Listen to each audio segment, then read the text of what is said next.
प्रज्ञा को रील्स बनाने का बड़ा ही क्रेज है और वो दिन भर रील्स बनाती रहती है।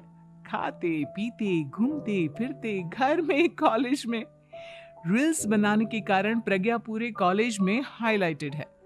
जहां उसकी रील्स सभी को पसंद आते हैं, वहीं मनीषा चिंता में डूबी रहती है। एक रोज जब खाते हुए प्रज्ञा रील्स बना रही होती है, तब मनीषा कहती है, 1 मिनट भी चैन नहीं है इस लड़की को। ये नहीं कि खाना तो आराम से खा ले, लेकिन नहीं, अरे थोड़ी देर रील्स नहीं बनाओगी तो आसमान नहीं टूट पड़ेगा। अरे मम्मी, इसी को तो कहते हैं डिटर्मिनेशन। तुम नहीं समझोगी ये सब। भगवान, इस लड़की को सद्बुद्धि दे। जब देखो तब टेढ़ा बाका मुंह बनाती रहती है। मनीषा की बात का प्रज्ञा पर जरा भी असर नहीं होता और वो खाते खाते रील्स बनाती रहती है। दिन बीतने लगते हैं और देखते देखते प्रज्ञा का कॉलेज भी खत्म हो जाता है। आए दिन कोई ना कोई मनीषा को प्रज्ञा की शादी करवाने का सुझाव दी जाता है। सब ठीक ही कहते हैं, प्रज्ञा की शादी कर देनी चाहिए। अपने घर के काम काज में व्यस्त हो जाएगी तो खुद ही ये रील्स और नाच गाना बंद हो जाएगा। मनीषा और प्रेम प्रज्ञा के लिए एक अच्छा लड़का ढूंढने लगते हैं और तभी विकी का रिश्ता प्रज्ञा के लिए आता है, जिसने प्रज्ञा को उसकी रील्स देखकर पसंद कर लिया था। अगले दिन विकी अपने माता पिता के साथ प्रज्ञा के घर पहुंच जाता है और प्रज्ञा साड़ी पहने हाथों में चाय की ट्रे लिए उनके सामने आती है। जब विकी को पसंद है तो हमें भी बहू पसंद है। बहन जी, आप बारात की तैयारी कीजिए। एक बार लड़का लड़की अकेले में बात कर ले तो अच्छा रहेगा। हाँ हाँ, क्यों नहीं। मनीषा विकी को प्रज्ञा के कमरे में भेजती है, जहाँ प्रज्ञा पहले से ही रील्स बना रही होती है। तभी विकी कहता है, आ गए आपके साजन जी। हमारे साथ ये रील्स कंप्लीट करती तो और भी अच्छा रहता। अच्छा जी, अब आ ही गए हैं तो बना ही लेती हूँ आपके साथ। दोनों मिलकर रील्स बनाते हैं। जब वी मीट और तुरंत पोस्ट भी कर देते हैं। फिर विकी कहता है, जब आप साड़ी में चाय लेकर आए तब मुझे लगा कि कहीं मैं गलत घर में तो नहीं आ गया। अब सही है। दोनों की शादी पक्की हो जाती है और शादी के दिन भी प्रज्ञा रील्स बनाने से चूकती नहीं। यहाँ तक कि बारात के समय भी नाचते हुए रील्स बनाती है। सभी लोग प्रज्ञा की तारीफ के पुल बांध देते हैं और प्रज्ञा नाचती गाती अपने ससुराल चली जाती है। सब कुछ अच्छा चल रहा होता है।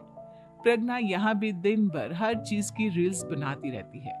लेकिन कुछ दिनों के बाद जब सुनीता कहती है, बहू, ये रील्स के साथ साथ कुछ काम भी कर लिया करो। वैसे तुझे और क्या क्या बनाना आता है? मम्मी जी, वैसे तो सब कहते हैं कि मैं सब कुछ अच्छा बनाती हूँ, लेकिन मुझे लगता है कि मैं मैगी अच्छा बना लेती हूँ। हाँ, कॉफी भी अच्छा बना लेती हूँ और मुंह तो सबसे अच्छा बना लेती हूँ। हैं? अच्छा अच्छा। सुनीता अपना माथा पकड़ लेती है और कहती है, बहू, कुछ खाना बनाना भी सीख लेती। मम्मी जी, मैं लंबी प्लानिंग कर रही हूँ। जल्दी ही मैं इतनी फेमस हो जाऊंगी कि मुझे पैसे मिलने लगेंगे। हम दोनों सास बहू राज करेंगे, राज। नौकर काम करेंगी और लोगों की तो लाइन लगेगी हमसे मिलने के लिए। तेरा दिमाग खराब हो गया है क्या बहू? हंसी मजाक तक ठीक है, लेकिन इस तरह घर नहीं चलते। जितना जल्दी हो इस घर के तौर तरीकों को सीख लो। प्रज्ञा मुंह घुमाकर चली जाती है और तुरंत उसी वक्त एक रील बनाती है। ये देख सुनीता का गुस्सा 7वें आसमान पर चला जाता है और विकी के घर आती ही सुनीता उसे सब कुछ बताती है। विकी भी अब प्रज्ञा की इन हरकतों से परेशान हो जाता है। तुम टेंशन मत लो मम्मा, मैं देख लूंगा। विकी कमरे में जाता है तो देखता है कि प्रज्ञा रील्स बना रही है। विकी बड़े ही प्यार से प्रज्ञा से कहता है, प्रज्ञा, इन सब के लिए मैं तुम्हें मना नहीं कर रहा हूं, लेकिन फिर भी हर वक्त तो ये अच्छा नहीं लगता ना। समझने की कोशिश करो, मुझे भी तुम्हारा थोड़ा वक्त चाहिए। मैं जब ऑफिस से आता हूँ तो मुझे समय देने की जगह इसी में लगी रहती है। तुम ज्यादा ही सोच रहे हो, तुम भी मेरे साथ रील्स बनाओ ना, तुम्हें भी बहुत अच्छा लगेगा। तुम्हें इज्जत से कोई बात समझ में नहीं आती क्या? दिमाग खराब हो गया है तुम्हारा इस चकाचौंध से। अगर तुमने अपना रवैया नहीं बदला तो मैं तुमसे दूर चला जाऊंगा। तुम ही रिश्ता लेकर आए थे, मुझे लड़कों की कमी नहीं थी और ना आज है। विकी दरवाजा पटक कर चला जाता है। धीरे धीरे विकी प्रज्ञा से दूर होता जाता है। एक रोज मनीषा प्रज्ञा के ससुराल उससे मिलने जाती है। तब सुनीता उससे कहती है, बहन जी, अब आई हैं तो कुछ दिन यहाँ रहकर जाइएगा, आप ही का घर है। हाँ मम्मी, बहुत दिन हो गए तुम्हारे साथ एक भी रील नहीं बनाई मैंने। प्रज्ञा तुरंत अपने फोन में रील्स ऑन कर लेती है। ये सब मुझसे नहीं होता। तेरा ये भूत अभी तक नहीं उतरा क्या? बहन जी, आप कुछ कहती नहीं क्या इसे?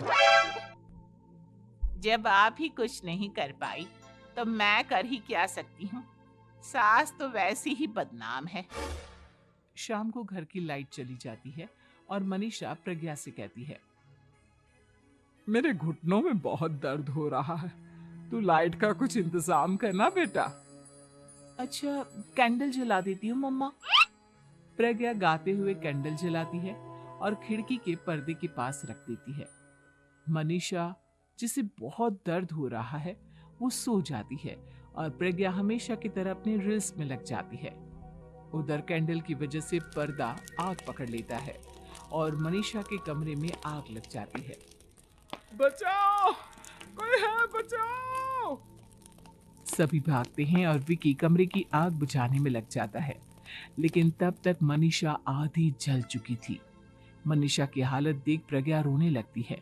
विकी मनीषा को तुरंत हॉस्पिटल ले जाता है और उसे एडमिट कराता है। विकी प्रज्ञा से कहता है, देख लिया ना, तुम्हारे इस नाच गाने की वजह से आज तुम्हारी माँ की जान जाते जाते रह गई। अब पता नहीं तुम और क्या चाहती हो। उधर डॉक्टर कहते हैं, इनकी हालत बहुत नाजुक है, आधे से ज्यादा जल चुकी है। प्रज्ञा रोती हुई मंदिर में जाती है और भगवान के आगे जाकर कहती है, भगवान, मेरी माँ को ठीक कर दो। मैं कसम खाती हूँ, हाथ से ये रील्स बनाना छोड़ दूंगी, बस मुझे मेरी माँ वापस मिल जाए। 2 दिन बीत जाते हैं और मनीषा खतरे से बाहर आ जाती है। पेशेंट अब ठीक है, आप लोग उनसे मिल सकते हो। सब कोई मनीषा से मिलता है और प्रज्ञा सबके सामने अपना फोन तोड़ देती है। मुझे माफ कर दो मम्मा, मैंने तुम लोगों की बातों को नजरअंदाज किया। बेटा, कोई भी चीज जरूरत से ज्यादा खराब है। मैंने तुम्हें रील्स बनाने से कभी मना नहीं किया, लेकिन हर वक्त एक ही चीज तो सही नहीं है। मैं समझ गई हूँ मम्मा, आई एम सॉरी। प्रज्ञा उस दिन से रील्स बनाना छोड़ देती है और पूरी तरह से अपने घर